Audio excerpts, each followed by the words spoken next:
Les lions dévorent les zèbres et envoient un signal fort. Amis sportifs, chers internautes, bienvenue à votre débrief CAN Maroc 2025 sur Aventure TV. Le Sénégal surclasse le Botswana 3-0 au grand stade de Tanger.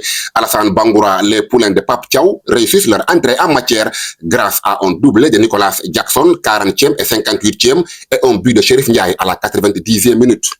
Oui, effectivement, parce que là, on a vu aujourd'hui les Lions de la Teranga, des joueurs de Pape Thiaw, qui ont fait aujourd'hui une très très belle entrée en matière, parce que là on a vu les joueurs du Sénégal étaient très très tranquilles aujourd'hui avec beaucoup de sérénité, mais surtout ce qui m'a plu dans leur entrée en matière aujourd'hui, c'est par rapport à leur monopolisation de la balle, mais surtout la sérénité.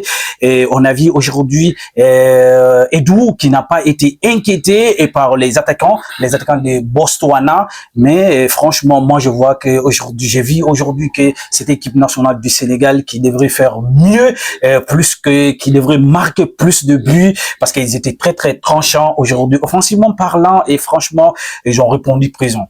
Justement, Bangoura, le score aurait pu être lourd si les Lions avaient concrétisé leurs nombreuses occasions. Dans tout le match, on a vu le Sénégal tirer à 28 reprises, dont 17 tirs cadrés. Rien qu'en première mi-temps, il y avait 6 tirs cadrés en 0 à 35 minutes de jeu avec une possession presque de 70%. Oui, une possession largement dominée par les hommes de Pape Thiaw. Aujourd'hui, on les a vus, franchement, ils étaient très très surprenants. Aujourd'hui, ils étaient très très dominants. Et ils étaient en matière des duels aériens, mais surtout aller boxe au boxe et récupérer les deuxièmes balles. Et surtout, comme je viens de dire tantôt, surtout les offensivités et également les verticalités. Ça a été très très rapide, mais très malheureusement, on a vu un Sadio qui n'a pas été assez réaliste aujourd'hui devant les buts, et à un certain moment donné, quand Nicolas a fait le doublé, il voulait en faire de plus, et pour faire un triplé, on comprend aujourd'hui Sadio qui a marqué 9 buts en CAN, et aujourd'hui qui voulait coûte que coûte marquer son 10e but, et on comprend que mentalement, psychologiquement, franchement, ça le travaillait, et on a vu, mais très malheureusement pour lui aujourd'hui, il va attendre pour le prochain match. Et parmi les artisans de cette victoire, vous l'avez souligné, Nicolas Jackson, auteur du doublé avec Iliman Ndiaye, Sadio Mané, Ismaïla Sarr, certes impliqués sur les 2 premiers buts, mais qui n'ont pas en tout cas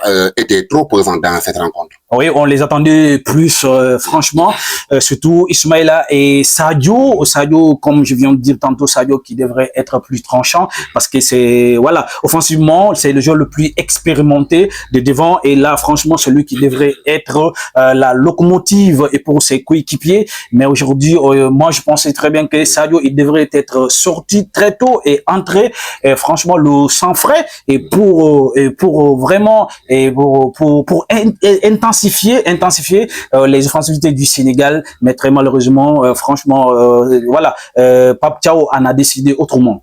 Et parlons des choix de Pape Thiaw. Il a certes aligné le 11 attendu, mais sur les changements, Iliman Ndiaye, leader technique, est le premier à sortir, et on a vu qu'il n'était pas du tout heureux, là où d'autres joueurs qui n'ont pas tant pesé, qui ont été laissés sur le terrain.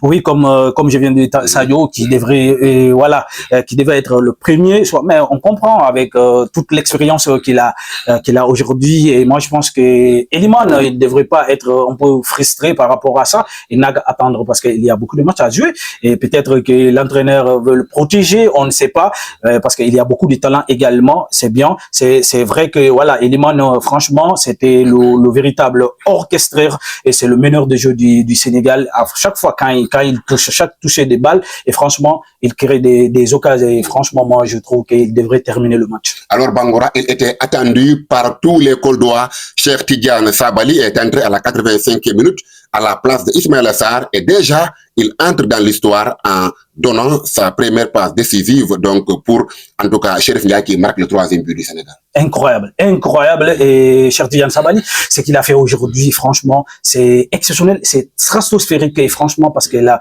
avec les débordements, mais surtout son appel était franchement irréprochable, son appel était très très bien fait, et sur la passe subliminale des Gana Gueye, et franchement, il n'a pas hésité à une touche de balle, et franchement, il fait un centre magnifique magnifique et Chérif Ndiaye qui conclut bien. Et on a trouvé que Cheikh Tidiane Sabaly, son entrée est vraiment, il a porté, comme on le dit souvent, on s'en neuf et franchement, il a fait son job et franchement, il a répondu présent et vraiment, il a réitéré la confiance qu'il a été confiée et par son entraîneur. Et là, on lui souhaite une très très bonne continuation. Très bonne continuation à Cheikh Tidiane Sabaly et à tous les Lions. Au finish, le Sénégal gagne son premier match, ce qui est devenu en tout cas une tradition, car la dernière fois que les Lions ratent un match inaugural, c'était en 2012 à Bata. On se souvient de cette défaite face à la Zambie, 2-1.